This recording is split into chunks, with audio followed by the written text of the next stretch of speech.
Did you know every single minute we send 41.6 million WhatsApp messages, stream 500 hours of video, and swipe through 1.4 million Tinder profiles?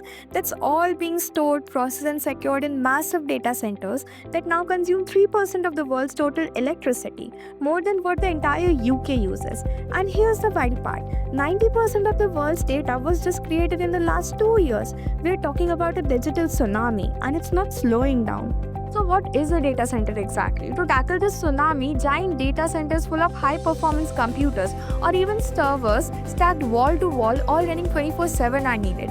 These machines handle everything: your emails, online games, banking apps, and even this very YouTube video. But they generate a ton of heat. Keeping them cool takes as much as power as running the actual machines. Without proper cooling, servers crash, and with that, the entire internet as we know it could glitch out. Just cooling systems, but they also use up fresh water, occupy expensive land, and emit tons of carbon. In fact, the carbon footprint of global data centers is rivaling the entire airline industry. So here's the real question: how do we meet our exploding digital demands without crashing the planet in the process? Microsoft asked something no one else dared to. What if we just drop the data center into ocean? Sounds science fiction, right? But it's real, and it's called Project Natick. In 2018, they submerged a sleek 12-meter-long cylindrical pod off the coast of Orkney, Scotland. Inside, a fully functional data center holding 864 servers and 27.6 petabytes of storage, enough to store about 5 million HD movies.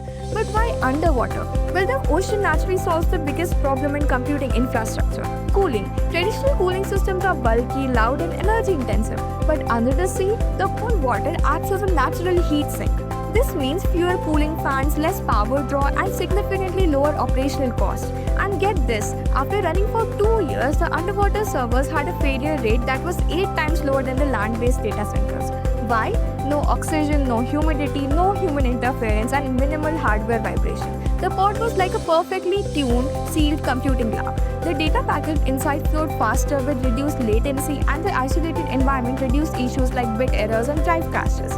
Oh, and here's something beautiful. The outer shell of the capsule, it actually became a habitat for marine life.